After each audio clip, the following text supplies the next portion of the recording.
Presidente, nós temos aqui várias perguntas no Superchat, eu vou escolher algumas. Eu quero agradecer ao Diego Pereira, a Andréa Matos, ao Daniel Kenzo, ao Ulisses Borges, ao Marcelo Ogione e vários outros que estão contribuindo e perguntando. Infelizmente, por uma questão de tempo, eu não vou poder ler e a senhora não poderá responder a todas as perguntas.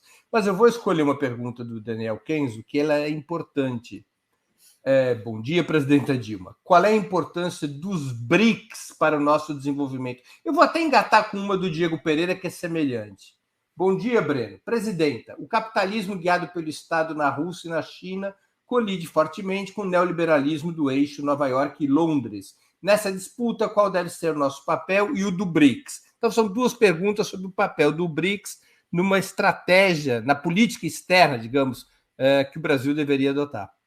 A segunda pergunta, eu teria de ter mais tempo, né, Breno? Claro. Porque eu acho que a gente tem de precisar um pouco como é que é o desenvolvimento chinês. Claro, não é igual ao desenvolvimento é um outro programa, para eu não tomar muito tempo da senhora. Eu não acho que o processo de desenvolvimento chinês seja igual ao do russo. Agora, eu concordo com ele que em todos os dois há uma presença forte do Estado e acho que no desenvolvimento americano, idem. Essa conversa fiada que o Estado tem de ser mínimo é conversa fiada.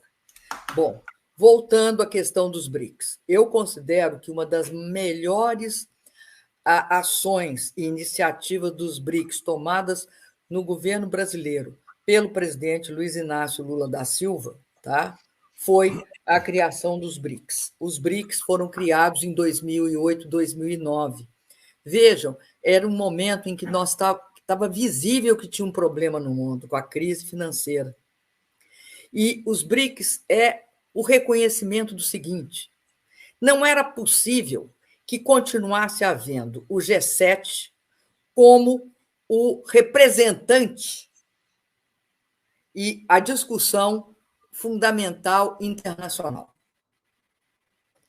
Então, o que é que aquele momento produziu? De um lado, o G20, que era o fato de que 50% do PIB internacional estava nas economias emergentes.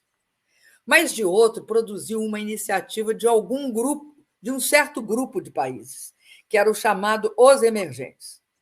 Este grupo de países tomou duas medidas importantíssimas, que eu vou falar simplificadamente. Um foi o Banco dos BRICS, com capital autorizado de 50 bilhões de dólares, podendo chegar a 100. E o segundo foi uma coisa que passou um pouco despercebida, chamava Acordo Contingente de Reservas, que era uma espécie de Fundo Monetário Internacional dos BRICS, que também tinha um capital integralizado de 100 bilhões e que proveria, diante de crises cambiais, um suporte para os países BRICS. Bom, e os países BRICS tiveram uma iniciativa que também passou despercebida, que foi a sua respectiva inserção dos países integrantes em cada uma das regiões. Por exemplo, eu fui a primeira latino-americana que participei no Fórum de Boao. O Fórum de Boao é um importantíssimo fórum asiático que muitos chamam de o Davos asiático, mas é mais do que o Davos. E tem, obviamente, a presença da China muito importante.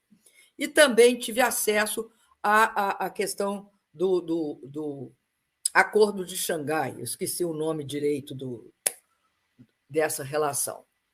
Depois, nós participamos da União Econômica Euroasiática, quando os BRICS foi na Rússia, que era a reunião ali da Ásia Central, né? E aí, a China e os BRICS participaram aqui com uma reunião da Unasur-CELAC.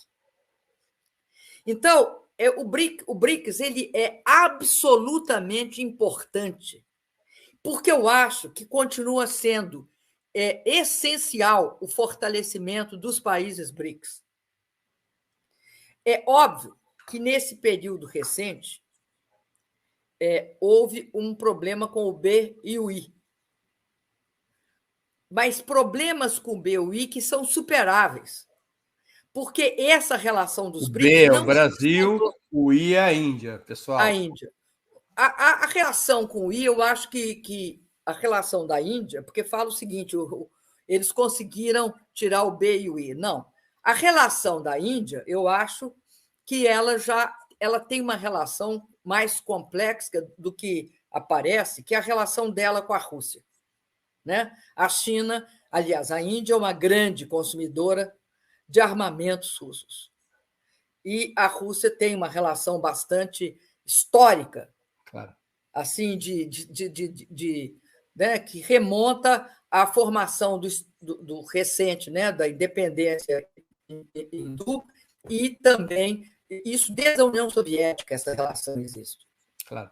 E com o B, vocês viram que, mesmo sob o Bolsonaro, com trancos e barrancos, o Brasil conseguiu ficar mais trancos e barrancos, né, do que em qualquer momento anterior, e alguns momentos até de apagão.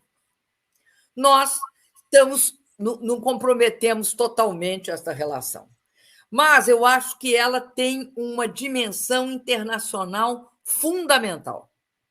Ela articula uma presença no cenário internacional do Brasil e dos outros países. Acho que essa relação, essa aliança, ela é crucial para uma presença independente, soberana do Brasil no espaço internacional. E acho que, junto com esta relação importante que nós vamos ter de manter de transferência de tecnologia, o BRICS pode ser um espaço que vai viabilizar com mais facilidade esse processo.